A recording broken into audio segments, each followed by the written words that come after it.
Nunca había sentido tanto miedo en mi vida. Era de noche, estaba solo, caminando por una calle que estaba vacía. Francamente no sé por qué estaba ahí, pero todo era como raro. Era un viaje que estaba fuera de Chile, como si algo estuviera muy fuera del lugar. El aire estaba súper pesado, no había viento, como que no había ruido. Francamente como que lo único que se escuchaba eran mis propios pasos.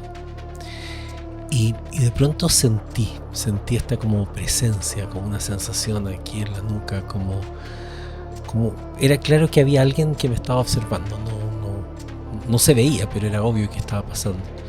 Así que empecé a acelerar el paso, como que el miedo empieza a subir por el pecho, es una cosa. Miré hacia atrás y ahí me fijé que era real, po. O sea, había una silueta oscura que no era muy distinguible, estaba inmóvil en la distancia, pero estaba inmóvil, pero estaba ahí. Pero era como que había tanto vacío que la presencia lo llenaba todo. Y me pasó algo muy raro. Traté de correr y no podía avanzar. O sea, literal era como si, no sé, mis pies estuvieran como en el barro o estaban pesados, ¿no? Esa sensación de parálisis o sea, el pánico me ahogó, ¿no? Francamente era como tenía que correr. Mi cerebro decía corre, corre, corre, pero no había forma de moverme, no. Y ya, o sea, en ese momento sentí que todo se acababa ahí, todo se acababa. Y ahí me di cuenta que era un sueño.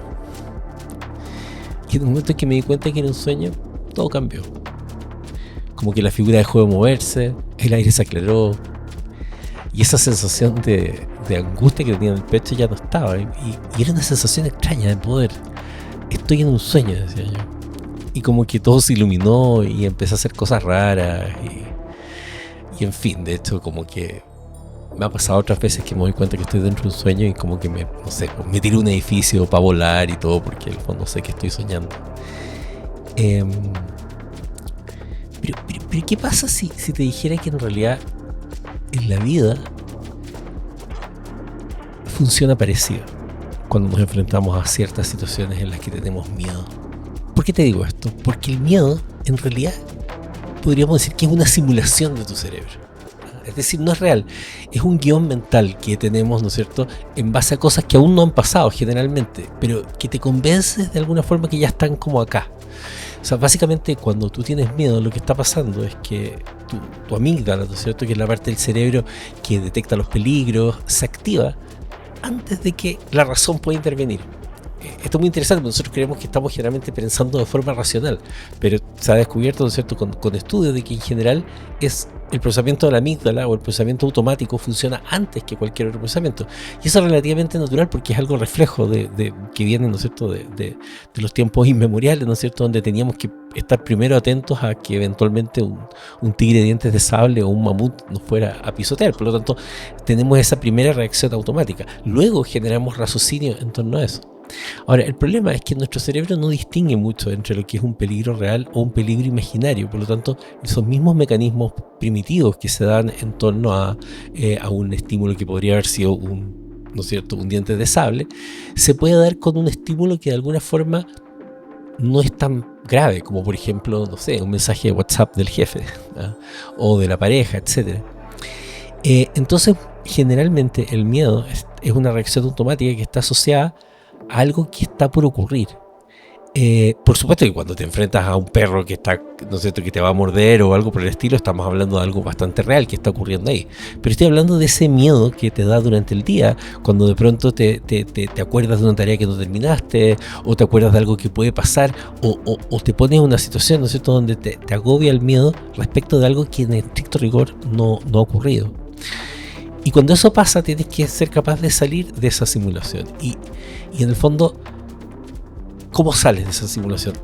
De la misma forma que yo explicaba que me di cuenta que estaba soñando, dije, bueno, como estoy soñando, entonces puedo hacer cualquier cosa.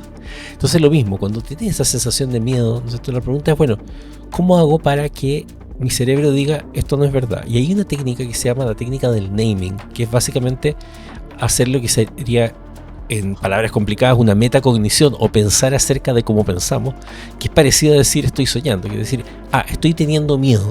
Como estoy teniendo miedo, ¿no es cierto? Debe ser a causa de algo que aún no ha ocurrido. Entonces, por ejemplo, no tengo miedo, lo que tengo es ansiedad respecto de que eventualmente puedo fracasar, por ejemplo. Lo que tengo es que mi amígdala está actuando como si fuera un tigre y entonces mi cerebro me está haciendo sentir esto, pero en realidad lo que tengo miedo es que me rete el jefe. O en realidad es algo que aprendí a tenerle miedo, pero no necesariamente hay una amenaza real. Cuando le pones un nombre, cuando lo racionalizas, como quien dice, efectivamente lo que estás haciendo es hacer funcionar la corteza frontal y estás bajando esa ansiedad, ¿no es cierto? Y esa activación de la amígdala. Por lo tanto, lo que estás haciendo es justamente bajarle el perfil, como quien dice, a ese miedo. Y eso es extremadamente útil. Y hay varios estudios, ¿no es cierto?, que han demostrado que efectivamente cuando uno nombra las emociones, sobre todo las emociones que son más negativas, y las nombra, yo estoy sintiendo tal cosa y es por tal y tal razón, le bajo el poder. Entonces, al bajarle el poder, efectivamente también baja toda la reacción fisiológica que podamos tener en el cuerpo en torno a esa emoción.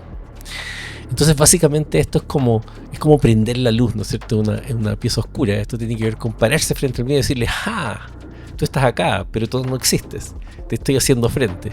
Y de alguna forma vamos generando eso. Y podemos ir generando un patrón automático, entonces que cuando nos asustemos respecto a cosas que aún no han ocurrido, o cosas que no son realmente algo que está ocurriendo en el momento, ¿no es cierto? Nuevamente, no es como un perro que te va a morder, es algo que no está ocurriendo en el momento. Por lo tanto, en ese momento no está siendo realmente amenazado. Entonces tenemos un poder mucho más grande respecto a lo que es el estar, ¿no es cierto?, bien durante el día y disminuir nuestra regulación emocional. Por lo tanto, eso es como despertar en un fondo dentro de la vida. Así que, ¿de qué miedo te vas a despertar hoy? Nos vemos en el siguiente Neurohack.